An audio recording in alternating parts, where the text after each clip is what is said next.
আমরা লক্ষ্য করি সমাজ জন্মলগ্ন থেকেই একজন মানুষকে পুরুষ বা নারী হিসেবে আলাদা কিছু আচরণ, দায়িত্ব এবং পোশাকের ফ্রেমে বেঁধে দেয়। বিখ্যাত ফরাসি চিন্তাবিদ সিমন দা বোভুয়ার তার লেখায় বলেছিলেন যে কেউ নারী হয়ে জন্মায় না, বরং সমাজই তাকে নারী বানিয়ে তোলে। লিঙ্গ, যৌনতা এবং ক্ষমতা এই তিনটি শব্দ আমাদের কাছে আলাদা মনে হতে পারে, কিন্তু একটু গভীরভাবে লক্ষ্য করলে দেখা যায় আমাদের সামাজিক জীবনের পরতে পরতে এরা এক অবিচ্ছেদ্য ত্রয়ী হিসেবে কাজ করে। কে সমাজে কতটা সম্মান পাবে, কার হাতে সিদ্ধান্ত নেওয়ার অধিকার থাকবে, আর কে কার উপর আধিপত্য বিস্তার করবে, তা মূলত নির্ধারিত হয় লিঙ্গ ও যৌনতার ভিত্তিতে তৈরি হওয়া ক্ষমতার সমীকরণ দিয়ে। এই জটিল সম্পর্কটি আমাদের প্রতিদিনের বেঁচে থাকা, অধিকার এবং সামাজিক মর্যাদার সাথে সরাসরি যুক্ত। তাত্ত্বিক জায়গা থেকে দেখলে জেন্ডার বা লিঙ্গ এবং সেক্স বা শারীরিক পরিচয় কিন্তু এক বিষয় নয়। সেক্স হলো মানুষের জন্মগত ও জৈবিক পরিচয়, যা প্রাকৃতিকভাবে নির্ধারিত। অন্যদিকে জেন্ডার হলো একটি সামাজিক নির্মাণ।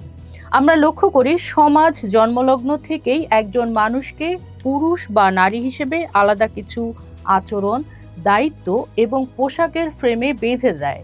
বিখ্যাত ফরাসি চিন্তাবিদ সিমন দা বোভুয়ার তার লেখায় বলেছিলেন যে কেউ নারী হয়ে জন্মায় না, বরং সমাজই তাকে নারী বানিয়ে তোলে। একইভাবে মানুষের যৌনতাও কেবল একটি শারীরিক বিষয় নয়, এর সাথে জড়িয়ে থাকে ব্যক্তির পরিচয় ও অনুভূতি।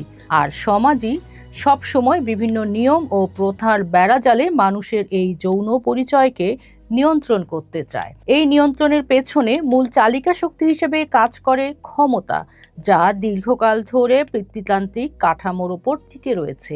এই ব্যবস্থার কারণে পুরুষ সমাজ ও পরিবারের সিদ্ধান্ত নেওয়ার বাড়তি সুবিধা পায়, যা অন্য জেন্ডারের মানুষকে প্রান্তিক করে রাখে। লিঙ্গ ও ক্ষমতার এই অসম বন্টনের বিরুদ্ধে মানুষের সচেতনতা কিন্তু একদিনে গড়ে ওঠেনি। এটি মূলত বিকশিত হয়েছে বিভিন্ন সময়ের সামাজিক আন্দোলনের মধ্য দিয়ে। ঊনবিংশ শতাব্দীর দিকে আন্দোলনের প্রথম ধাপে নারীরা মূলত নিজেদের ভোটের অধিকার এবং সম্পত্তির আইনি অধিকারের দাবি তোলেন।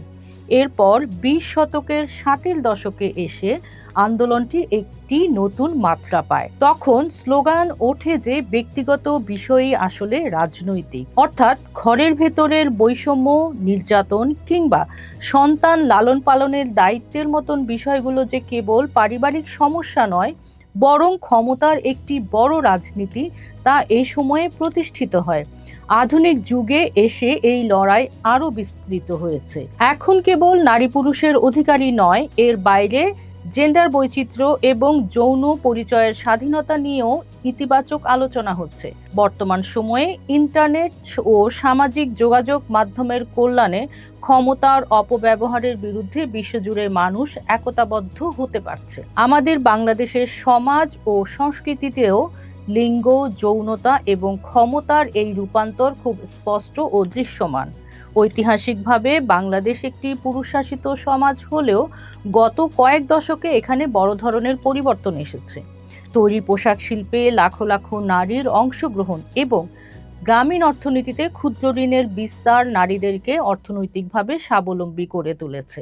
যখনই একজন নারীর হাতে অর্থনৈতিক নিয়ন্ত্রণ আসে, তখন পরিবার ও সমাজে তার সিদ্ধান্ত নেওয়ার ক্ষমতা বা গুরুত্ব বহুগুণ বেড়ে যায়। শিক্ষার ক্ষেত্রেও বাংলাদেশ প্রশংসনীয় সাফল্য দেখিয়েছে, যেখানে প্রাথমিক ও মাধ্যমিক স্তরে মেয়েদের উপস্থিতি ছেলেদের সমান বা কোনো কোনো ক্ষেত্রে বেশি। তবে রাজনীতিতে শীর্ষ নেতৃত্বে দীর্ঘ সময় ধরে নারীর অবস্থান থাকলেও সাধারণ স্তরে বা নীতি নির্ধারণের মূল জায়গায় নারীদের ক্ষমতার অংশীদারিত্ব এখনো আশানুরূপ নয়। যৌনতা এবং জেন্ডার পরিচয়ের ক্ষেত্রে আমাদের সমাজে এখনো অনেক রক্ষণশীলতা ও ট্যাবু রয়ে গেছে।